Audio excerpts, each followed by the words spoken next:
Assalamualaikum warahmatullahi wabarakatuh. Alhamdulillahirrabbilalamin. Nabi nasta'in ala umurid dunia wadi. Wassalatu wassalamu ala asrafil anbiya wal mursalin Sayyidina wa habibina Muhammadin wa ala alihi wa sahbihi ajma'in amma ba'd. Yang saya hormati Dekan Fakultas Keislaman Ibu Sofiun Nahidlo SAG MHI. Yang saya hormati Wakil Dekan 1, Wakil Dekan 2, Wakil Dekan 3. Yang saya hormati Bapak dosen Bapak Masudi selaku dosen pengampu mata kuliah Perekonomian Indonesia. Dan yang saya banggakan teman-teman audiens semua, perkenalkan saya perwakilan dari kelompok 5 Wahyu Setiawan Jodi. Kelompok saya akan mempresentasikan tentang konsep pembangunan, pertumbuhan, dan kesenjangan ekonomi dalam rangka untuk memenuhi tugas mata kuliah Perekonomian Indonesia yang disusun oleh kelompok 5, yaitu kelompok 5 terdiri dari yang pertama F.Vicky Maulana NIM 074, lalu kemudian terdiri dari Sylvia Salsabila NIM 059, kemudian Wahyu Setiawan Jodi atau saya sendiri NIM 062. Baik, agar tidak terlalu lama, langsung saja kita masuk ke materi konsep pembangunan, pertumbuhan, dan kesenjangan ekonomi. Kepada pemateri yang bertugas, saya persilahkan.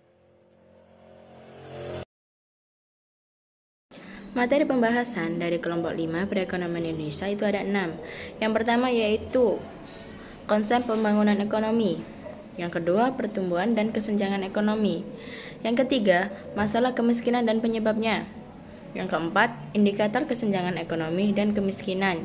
Yang kelima, faktor-faktor penyebab kemiskinan.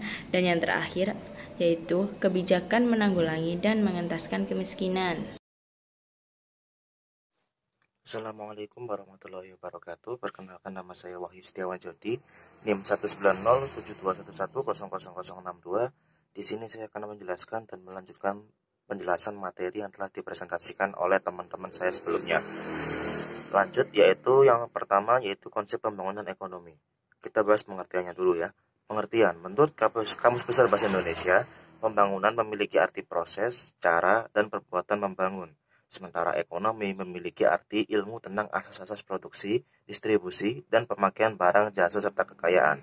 Jadi, bisa disimpulkan bahwa pembangunan ekonomi secara lebih dalam didefinisikan sebagai suatu proses yang menyebabkan pendapatan per kapita real penduduk suatu masyarakat meningkat dalam jangka panjang.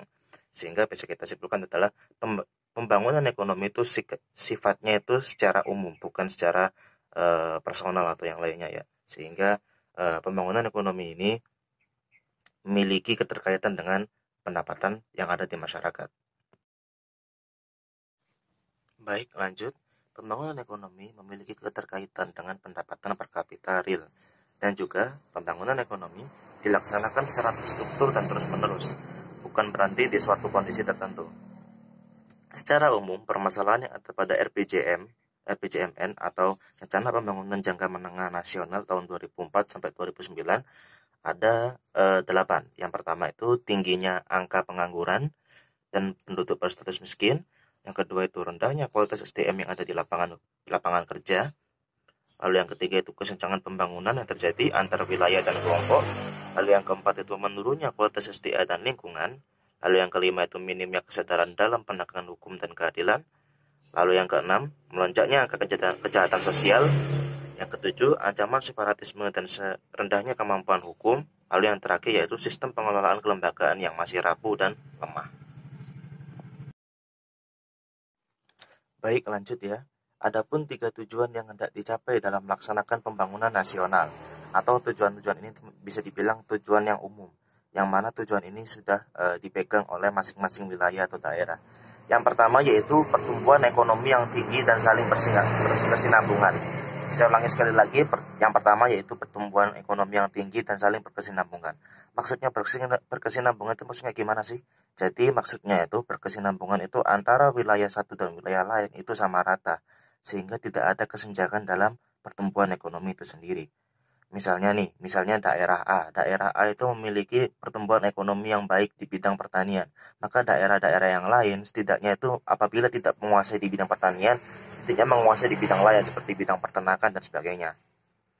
Lalu tujuan yang kedua yaitu pemerataan kesejahteraan kepada masyarakat secara adil dan jujur.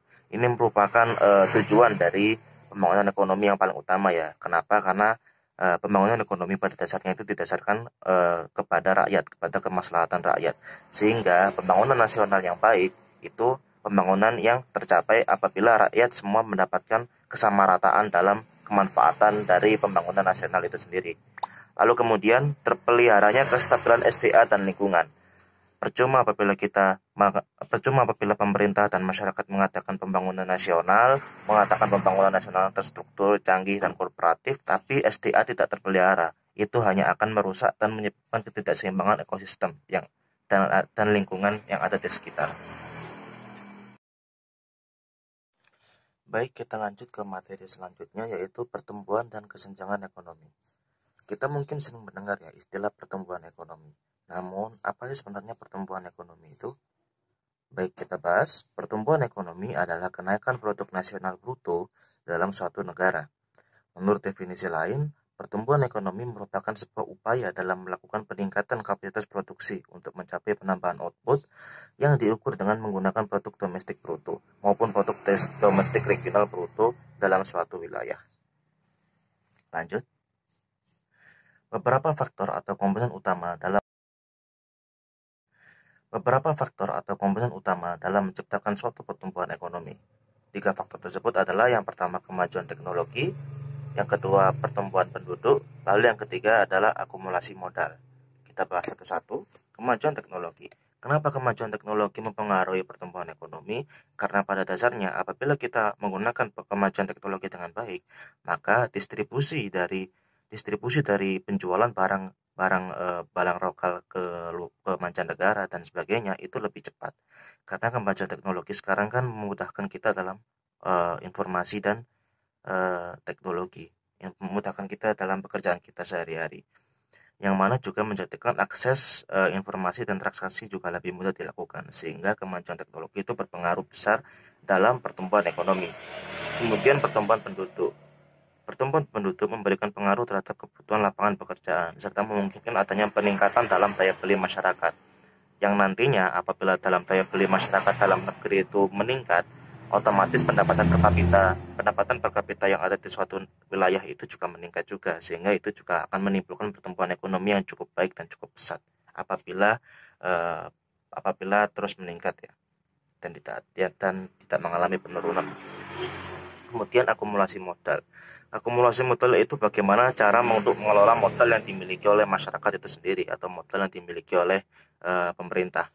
Misalnya bisa diinvestasikan dalam bentuk properti, tanah, sumber daya manusia, dan sebagainya. Baik, lanjut. Pertumbuhan ekonomi tentunya berpengaruh terhadap pembangunan daerah. Adapun pembangunan daerah dilaksanakan untuk mencapai setidaknya 3 hal yang ada pada yang saya sebutkan ini. Yang pertama yaitu pertumbuhan atau growth.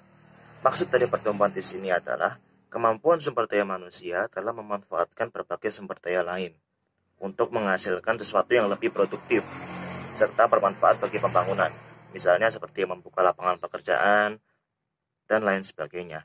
Yang mana bagaimana caranya agar pertumbuhan ekonomi itu bisa bermanfaat bagi masyarakat lain, bukan hanya bermanfaat pada suatu masyarakat tertentu.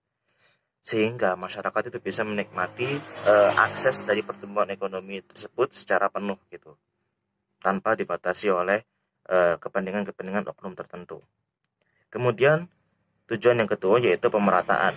Tujuan yang kedua ini pemerataan atau equity adalah kemampuan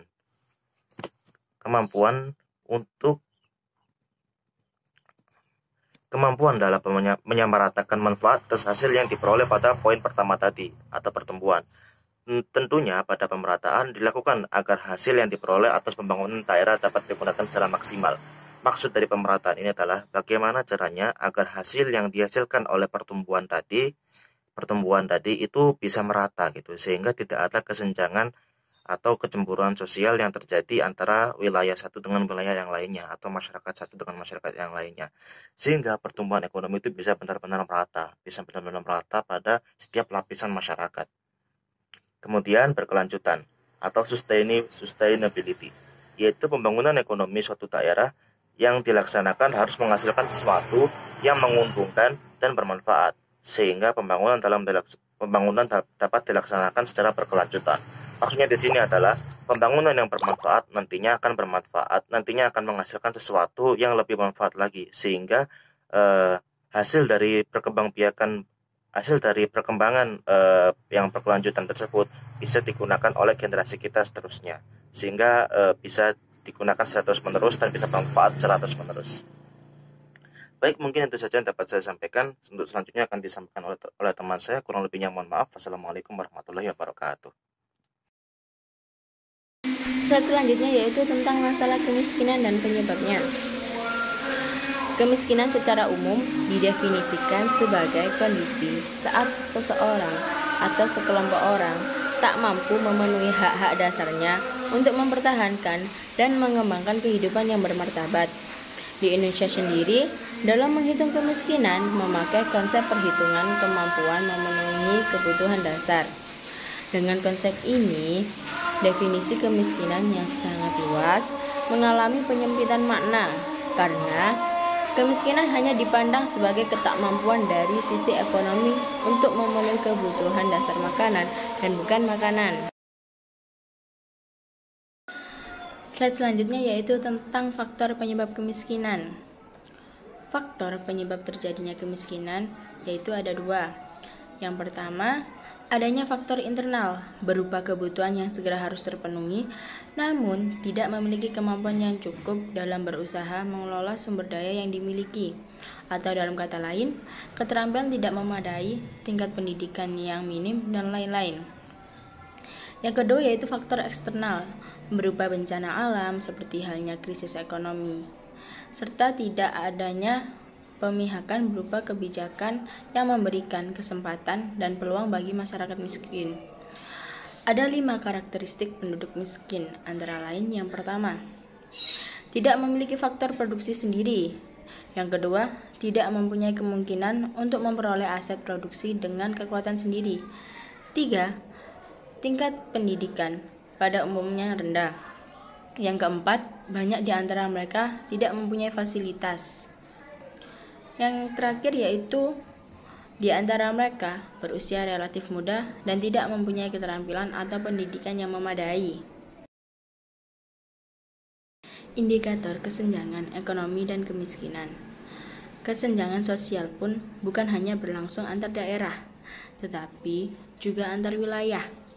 Pengurangan kemiskinan memang perlu. Sebagai suatu bangsa, kita bukan hanya ingin hidup lebih makmur atau dalam kata lain tidak miskin, tetapi juga mendambakan kebersamaan dalam kemakmuran, kesejahteraan bersama yang relatif setara, tanpa perbedaan mencolok satu sama lain. Beban kemiskinan ini menyebabkan kualitas sumber daya insani menjadi rendah. Padahal negara yang berkualitas dan peradaban maju sangat dipengaruhi oleh kualitas sumber daya manusia atau penduduknya.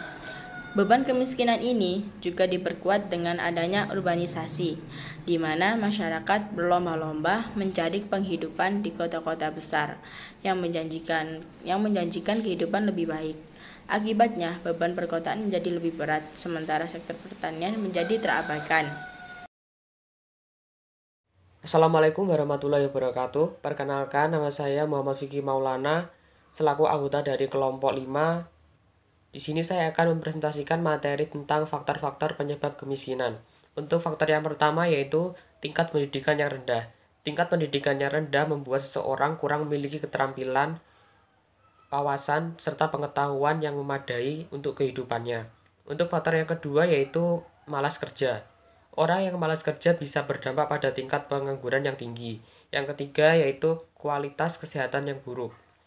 Akses kesehatan yang sulit dan mahal bisa jadi masalah utama bagi masyarakat ekonomi rendah. Yang keempat adalah sumber daya alam. Saat sumber daya alam tidak ada atau tidak dapat diolah, maka hal ini menjadi salah satu faktor penyebab kemiskinan. Yang kelima yaitu modal terbatas. Terbatasnya modal juga bisa menjadi penghambat seseorang untuk berkembang, belum lagi jika orang tersebut memiliki tingkat pendidikan yang rendah. Mengingat banyak penyebab rendahnya tingkat pendidikan karena faktor ekonomi keluarga. Yang keenam yaitu harga kebutuhan tinggi. Harga kebutuhan yang tinggi adalah faktor penyebab kemiskinan yang kerap kali terjadi, dan jadi alasan mengapa masyarakat miskin merasa kurang dan tidak cukup untuk memenuhi kebutuhan sehari-hari. Yang ketujuh adalah lapangan kerja yang terbatas. Meski seseorang bisa menciptakan lapangan kerja baru, namun peluang cukup kecil untuk masyarakat miskin karena keterbatasan keterampilan serta modal yang dimiliki. Setelah memahami apa saja faktor penyebab kemiskinan, penting juga untuk memahami dampak apa yang bisa ditimbulkan. Berikut ini adalah penjelasannya. Yang pertama yaitu tingkat pendidikan tinggi. Pengangguran erat kaitannya dengan pendidikan yang rendah. Masyarakat miskin sangat sulit mendapatkan akses pendidikan, hingga mereka kurang keterampilan dan bekal untuk mendapatkan pekerjaan yang layak. Yang kedua yaitu kriminalitas tinggi. Masyarakat miskin cenderung melakukan apa saja untuk memenuhi kebutuhan hidup, bagaimanapun caranya. Yang ketiga yaitu tertutupnya akses pendidikan. Biaya pendidikan yang cukup tinggi mengakibatkan masyarakat miskin tidak bisa menjangkau dunia pendidikan. Jika mereka kekurangan pendidikan, maka tidak bisa bersaing dengan dan tidak bisa bangkit dari keterpurukan. Yang keempat yaitu angka kematian tinggi. Masyarakat yang hidup di bawah garis kemiskinan banyak yang tidak bisa mendapatkan akses kesehatan yang memadai. Hal ini bisa menjadi penyebab angka kematian pun tinggi. Materi yang keenam yaitu kebijakan menanggulangi dan mengentaskan kemiskinan. Menyikapi permasalahan sosial yang dihadapi masyarakat, tentunya pemerintah memiliki beberapa kebijakan dalam upaya pengentasan dan menanggulangi jumlah kemiskinan yang terus bertambah akibat kurang daya serap lapangan kerja sebagai akibat peningkatan jumlah penduduk produktif yang kian tahun kian bertambah, serta berbagai sebab lainnya. Oleh karena itu, pemerintah memiliki dasar sebagai berikut. Materi selanjutnya yaitu kebijakan penanggulangan kemiskinan dan pengangguran yang dikoordinasikan melalui Kementerian Bidang Kesejahteraan Rakyat sebagai berikut. Yang pertama yaitu Rencana Pembangunan Jangka Menengah Nasional (RPJMN) yang di dalamnya memiliki tujuan A. Menciptakan Indonesia yang aman dan damai, B. Mewujudkan Indonesia yang adil dan demokratis, C. Meningkatkan kesejahteraan rakyat. Yang kedua yaitu Strategi Nasional Penanggulangan Kemiskinan (SNPK) meliputi A. Rencana Aksi Pemantapan Kerangka Makro, B. Rencana Aksi Pemenuhan Hak Dasar, C. Rencana Aksi Pengarus Utamaan Kesetaraan Gender, yang D. Rencana Aksi Pengurangan Kesenjangan Antar Wilayah. Yang ketiga yaitu 9 prioritas program kerja pada Rencana Kerja Pemerintah 2007 meliputi penanggulangan kemiskinan, peningkatan kesempatan kerja, investasi dan ekspor, revitalisasi pertanian, perikanan, kehutanan, dan pedesaan, peningkatan aksesibilitas dan kualitas pendidikan dan kesehatan, penegakan hukum dan HAM, pemberantasan korupsi, dan reformasi birokrasi, peningkatan kemampuan pertahanan, pemantapan keamanan dan ketertiban, serta penyelesaian konflik, rehabilitasi dan rekonstruksi NAD, Nias, DIY, dan Jawa Tengah, serta mitigasi bencana, peningkatan pembangunan infrastruktur, dan yang terakhir yaitu pembangunan daerah perbatasan dan wilayah terisolir.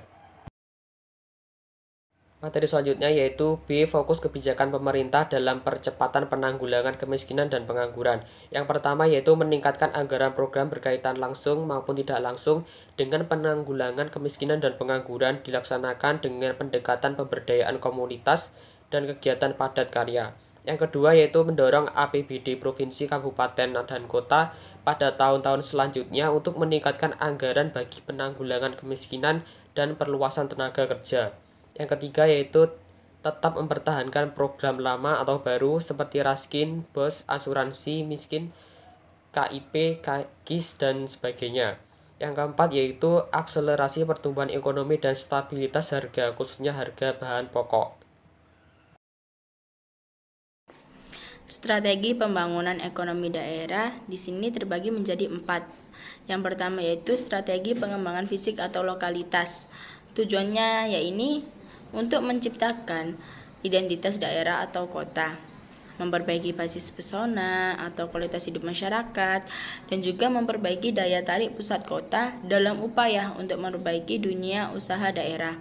Yang kedua yaitu strategi pembangunan dunia usaha. Contohnya di sini penciptaan iklim usaha yang baik bagi dunia usaha melalui pengaturan dan kebijakan yang memberikan kemudahan bagi dunia usaha dan pada saat yang sama mencegah penurunan kualitas lingkungan. Yang ketiga, strategi pembangunan sumber daya manusia. Contohnya di sini yaitu pelatihan dengan sistem customized training system, Pelatihan seperti ini adalah sistem pelatihan yang dirancang secara khusus untuk memenuhi kebutuhan dan harapan si pemberi kerja. Yang terakhir yaitu strategi pengembangan ekonomi masyarakat. Melalui kegiatan pemberdayaan masyarakat, tujuan kegiatan ini adalah menciptakan manfaat sosial, misalnya melalui penciptaan proyek-proyek padat karya untuk memenuhi keuntungan dari usahanya. Sekian presentasi dari kelompok kami. Terima kasih.